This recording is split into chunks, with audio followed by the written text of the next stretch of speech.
હવે આપણે એમાં નાખી દેવી આ કોથમરી। આપણે રીંગણાના બટકાનું શાક બનીને એકદમ સરસ થઈ ગયું છે તૈયાર। લાઈક કરી દીજો, શેર કરી દીજો અને સબસ્ક્રાઈબ કરી દીજો। જય માતાજી બધાયને। હસ્તી કિચનમાં તમારું બધાયનું સ્વાગત છે। આજે આપણે બનાવવાનું છે રીંગણાનું શાક। આપણે 2 રીંગણા લઈ લીધા છે મોટી સાઈઝના, એટલે સરસ મજાનું બટકાનું શાક બનાવવાનું છે। એટલે આપણે ધોઈને સરસ મજાના તૈયાર કરી લીધા છે રીંગણાને। એટલે આપણે જો આ રીતના રીંગણા લઈ લીધા છે ને આપણે જો આ રીતના સુધારીને અને તૈયાર કરવાના છે અને એકદમ સરસ બટકાનું શાક બનાવવાનું છે રીંગણાનું। જો આવડી સાઈઝ રાખવાની છે રીંગણાની।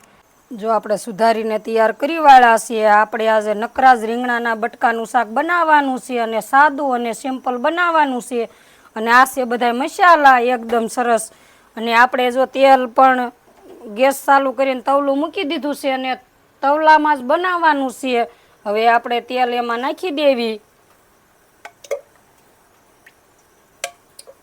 આપણે 3 પાવડા તેલ નાખ્યું છે। તેલને હવે આપણે આવવા દેવાનું છે।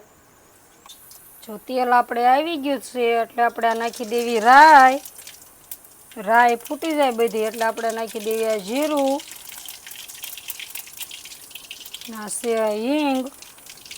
હવે આપણે આ રીંગણાના બટકામાં નાખી દેવાના છે। આપણે તેલમાં સરસ મજાના રીતના મિક્સ કરી વાળવાના છે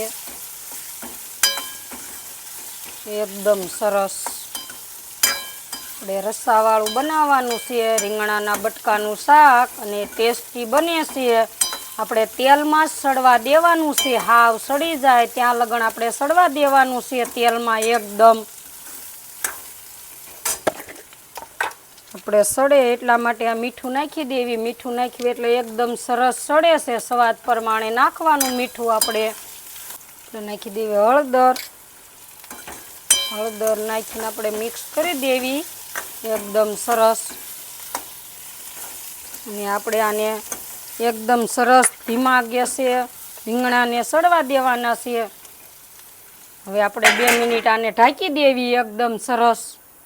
જો આપણે રીંગણા એકદમ સરસ સડી ગયા છે, તમે જોઈ શકો છો એકદમ સરસ સડી ગયા છે। આપણે તેલમાં શેડવા છે, તેલમાં શેડવ્યું એટલે શાક એકદમ મીઠું બને છે। હવે આપણે આ લસણવાળું મરચું નાખવાનું છે। લસણવાળું મરચું નાખીને આપણે જો આ રીતનું તેલમાં મિક્સ કરવાનું છે એકદમ સરસ। અને લસણવાળું મરચું નાખવી એટલે એકદમ સરસ આપણે શાકમાં સ્વાદ આવે છે। હવે આપણે આને મિક્સ કરી દેવાનું છે લસણવાળા મરચાંને।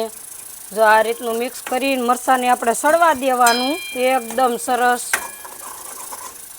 ને જો તમે જોઈ શકો છો એકદમ સરસ આપણા રીંગણા સડીને તૈયાર થઈ ગયા છે। બટકા એકદમ સરસ સડી ગયા છે, તેલમાં શેડવ્યા છે એટલે એકદમ સરસ સડી ગયા છે જલ્દી। આપણે ધીમા ગેસે શેડવ્યા છે અને એકદમ સરસ સડી ગયા છે। આ રીતનું આપણે શાક બનાવીને બટકાનું એટલે ન ખાવું હોય ને એને ખાવાનું મન થાય અને એકદમ ટેસ્ટી શાક બને। આને સાદું અને સિમ્પલ જ કહેવાય અને એકદમ સ્વાદિષ્ટ બને। હવે આપણે નાખવાનું છે એમાં પાણી। પાણી બહુ ઝાઝું નથી નાખવાનું કારણ કે રીંગણા તો સડી જ ગયા છે। આપણે જેટલો રસો રાખવો હોય એટલું જ નાખવાનું છે। જો આપણે માપસરનું નાખ્યું છે। હવે આને એકદમ સરસ ઉકળવા દેવાનું છે। આપણે રસો ઉકળી જાય ત્યારબાદ આપણે શાક બનીને તૈયાર થઈ જાય। જો આપણે ઉકળીને સરસ મજાનું તૈયાર થઈ ગયું છે અને હવે આપણે ગેસ બંધ કરી દેવી છીએ એકદમ સરસ। આપણે જો આ રીતનું ઉકળીને તૈયાર થઈ ગયું છે।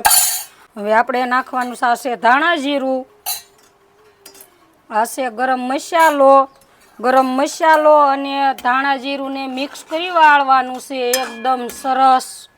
હવે આપણે એમાં નાખી દેવી આ કોથમરી। આપણે રીંગણાના બટકાનું શાક બનીને એકદમ સરસ થઈ ગયું છે તૈયાર। લાઈક કરી દીજો, શેર કરી દીજો અને સબસ્ક્રાઈબ કરી દીજો।